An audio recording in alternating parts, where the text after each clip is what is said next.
Good afternoon. Welcome to TNT Tuesday Noon Training with Cheryl Banks, your fearless leader, checking in from the lab.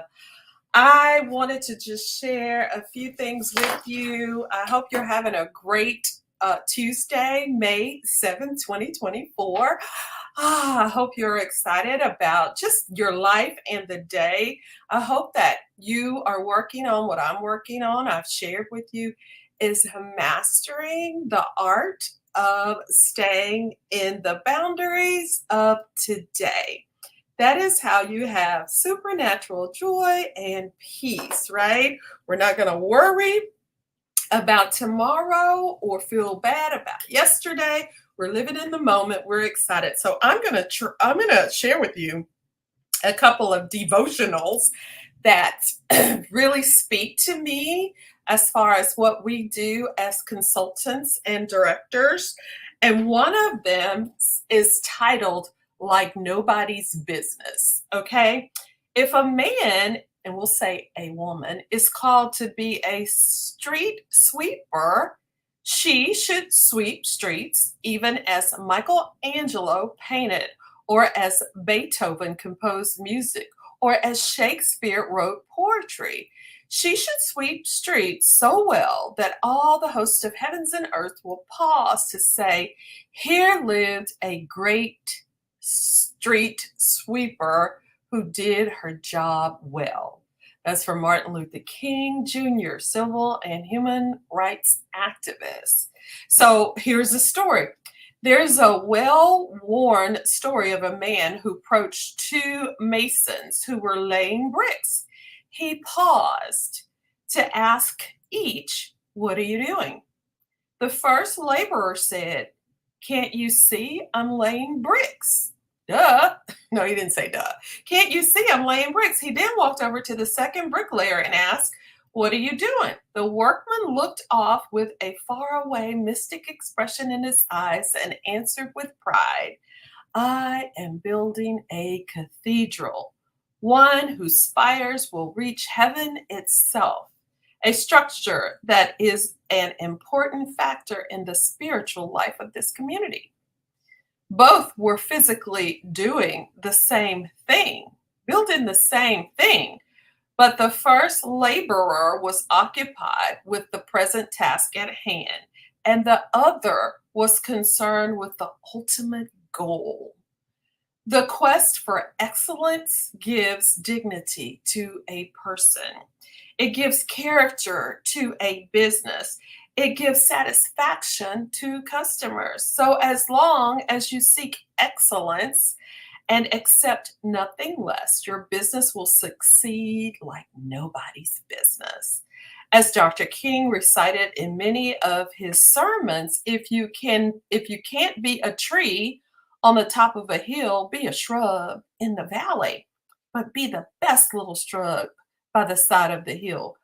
Be a bush if you can't be a tree. If you can't be a highway, just be a trail. If you can't be the sun, be a star.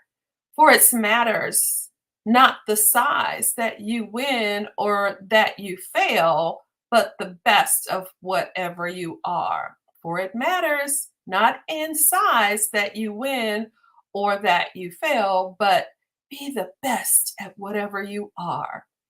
Say this with me. I will be no less than my best. So, with that being said, look at your business. Are you being your best? Are you having, and when I say, I looked at a movie and it talked about be perfect, and it wasn't be perfect like as in make no mistakes. It's like be your best, the best that you can be. We are going to be called and we're going to be judged based on how we sorted our time and our resources. And so when you say, I own a business, are you doing things on a daily basis that says you own a successful business? Are you doing it with the right attitude? Are you making those calls with right now, dreading these calls? Are you making these calls with a clear vision in mind of the amazing thing you are building? What are you doing? So think about that. Now I'm going to share another devotional that says, who are you kidding? Who are you kidding? Status is a bridge from where you are to where you want to be. Gloria Naylor, writer. I love the story of a man who was very insecure. On one day, he was promoted from major to colonel and was ushered into his new office.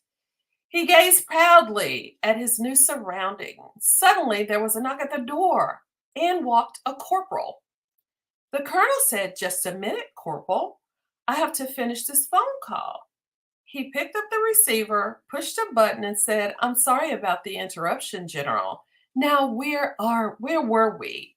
"Oh, yes, sir. I'll take care of it. Of course I will, sir. I'll check my schedule and see when we can meet for tennis."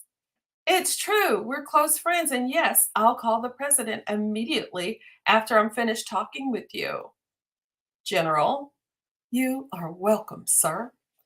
The colonel ceremoniously put the phone down, turned to the young man, and asked, "Now, what can I do for you today?" And the corporal answered, "Well, sir, I just came in to connect your phone." Far too many people walk through life with a low self-image. They're overly concerned with their weaknesses rather than their strength, and they're trying to conceal them with a false sense of status. The person with a healthy, happy attitude towards this world recognizes his imperfections or her imperfections and strives to find her strengths. Never forget that you have strengths and talents waiting to be developed. I release any need for false status. I am comfortable with who and what I am. As I develop my strengths, I will uncover my greatest gifts. Let's not be pretenders. Let's be grateful for who we are, whose we are, where we are. Let's just be grateful for all the blessings. Let's be grateful even for the trials and the sorrows because we are promised that we will have them. But they are opportunities for growth in your trust, in your faith. They're opportunities to look at yourself, self evaluate, change things, and make yourself better.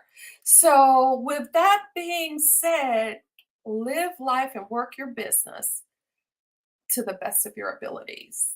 And welcome mistakes, welcome your weaknesses, as well as your strengths. It was meant to be this way. And if we are authentic to ourselves and what we're doing, we're going to like develop our businesses like nobody's business. I hope you enjoyed this.